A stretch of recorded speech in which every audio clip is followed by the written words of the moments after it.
All right, folks, we've got associate head coach Bill Courtney here. If you have questions for Bill, please use the hand raise function and wait to be called on. We will start with Michelle Kaufman from the Miami Herald. Michelle. Hey, Bill, how you doing? Hey, Michelle, I'm doing great. How are you? Good, good. Since we haven't really heard your overall assessment of if you were to talk to fans and tell them, how is this team going to look different? Obviously, there's a couple of new pieces. There are, important guys who left. What would you say is going to be the biggest difference? What can fans expect to see different this year from last year's team? Yeah, obviously there's there's some differences because there's different personnel. I think it's going to be similar in a lot of ways, though, in that we'll have, 5 guys on the floor that can score. We'll have a very athletic team, probably a little bit more athletic than we were last year. Maybe not as, from a skill perspective, when you lose Charlie Moore and Cam Auguste and Sam Wardenberg, 3 highly skilled players, you lose a little skill. But, with Nigel Pack and Norshad Omier and Wiggle Poplar replacing those guys, where you lose in skill, you may gain in athleticism. So I think you'll see a very athletic and fast-paced group this year. That's probably going to be very, very fun to watch. Can I ask a follow-up? Is that okay?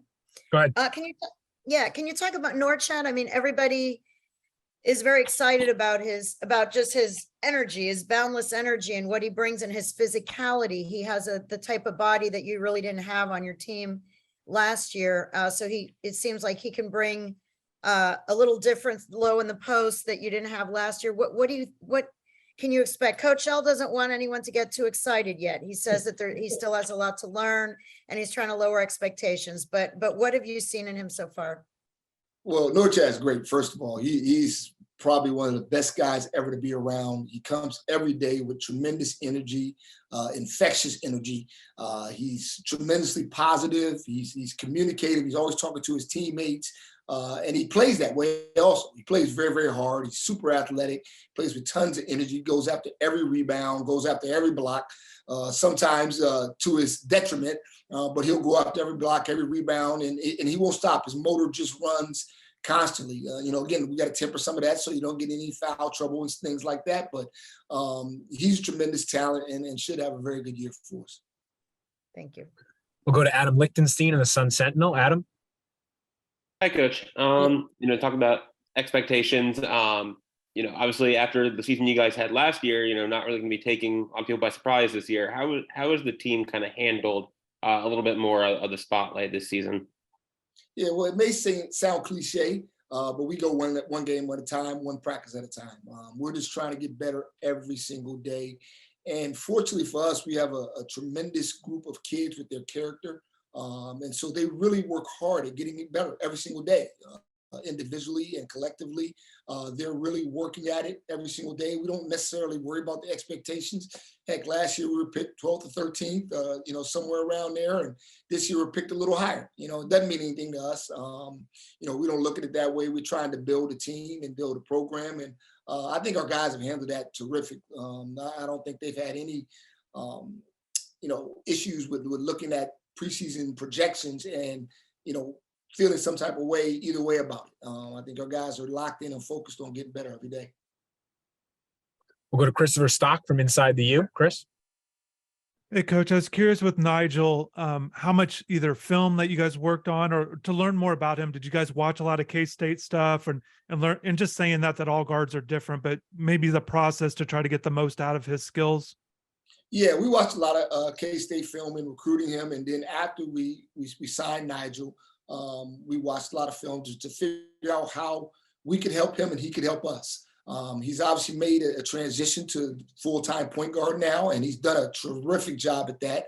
That was one of the questions, was whether he could play point guard full-time. And I think he's kind of answered that in the fall for us, and he's become a full-time point guard. And I think that's something that everybody else sees. He's done a great job of taking care of the basketball, of getting his teammates involved. And a key for Nigel is not only to get his teammates involved, but also still be aggressive so he can get his own offense also. And just to follow on that, I asked him that question at media day, that the aggression to still shoot. Is there an NBA guy that maybe similar mold, not maybe comparison, but just to make sure he's still, shooting his shot kind of thing? Well, I think if you look at a guy like Trey Young, you can see Nigel being similar to him in his ability to shoot from the perimeter, but also still get a high number of assists. And, again, you can't compare anyone to Trey Young, a guy like that, but I think Nigel's in that mold. Got time for a few more for Coach Courtney. We'll go to Michael Euro from 305 Sports. Coach, hope you're doing well. Ugo Poplar's look different coming into his sophomore year. He looks bigger, stronger, more confident. What have you seen in his game develop this summer and in his mentality? Well, Ugo's first of all, is a tremendous worker. He's going to put in extra time and put in the work to become a better player. And that's what he's done. I mean, since the day he's got here, and even more so now, he's in the gym extra hours. If you come in here at 6 o'clock in the morning, he may be in getting shots up. You come in here at 9 o'clock at night on a Wednesday or Thursday, he may be getting shots up. And all that work that's done in the dark comes out in the light. And I think you're seeing that for Wooga right now in his development. He's put in the time and put in the work, and it's showing a little bit for him. Okay, last two for Coach Courtney. We'll go back to Adam and then to Michelle.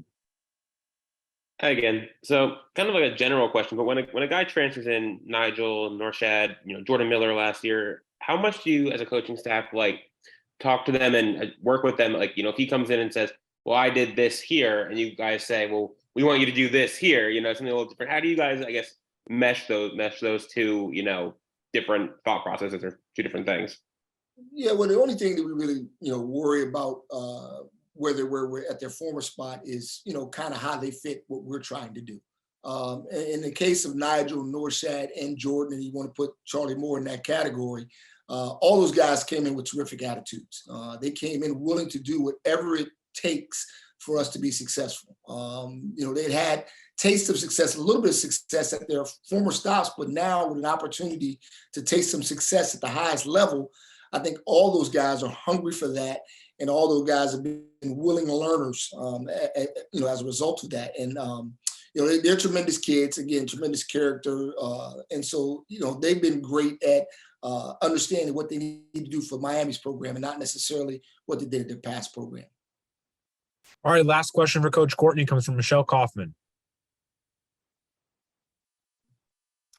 All right, mine is, I'm going to cheat a little. It's one question, but it's about two players. So sorry, little split question. On your two returning starters, Jordan Miller and Isaiah. Jordan, it seems like he feels that he's being slept on, that he's going to be the sleeper of the year, and that he just put so much work in, and Coach L has been raving about him. And then Isaiah, it's almost like we barely talk about him because he's just sort of always expected to be Isaiah Wong and whatever. What do you see from Isaiah coming back from the, flirting with the NBA a little bit? What kind of goals do you see him working on this year? And what should we expect from Jordan compared to his role last year? Yeah, well, I'll start with Jordan. I think after a year in the program, he has a lot of confidence. And Coach L's instilled a lot of confidence in him to be a prime time and big time player. I think Jordan's one of the best defenders in the ACC, if not the best defender. I think he's terrific at guarding 1 through 5. I think he's become more aggressive offensively. He's probably got a few more plays run for him this year than last year. So I expect a big year out of him. And Isaiah's made another jump. He is tremendous. I think one of the things you'll see with Isaiah is his efficiency being even better. I mean, he's really taking care of the ball. He's just distributing the basketball. He's really passing the ball at a high rate and sharing with his teammates. And Isaiah's a guy that's in here every morning at 7 o'clock. He's in here 6:30, 7 o'clock, getting up shots. And I think you'll see his three-point efficiency improve. If he can get good shots, I think you'll see him become a much better three-point shooter. And I think that's one of the things that the NBA scouts told him he needed to work on when he came back to school, and he's definitely worked at it. All right, Coach, thank you very much for your time. Thanks, Al. Thanks, everybody.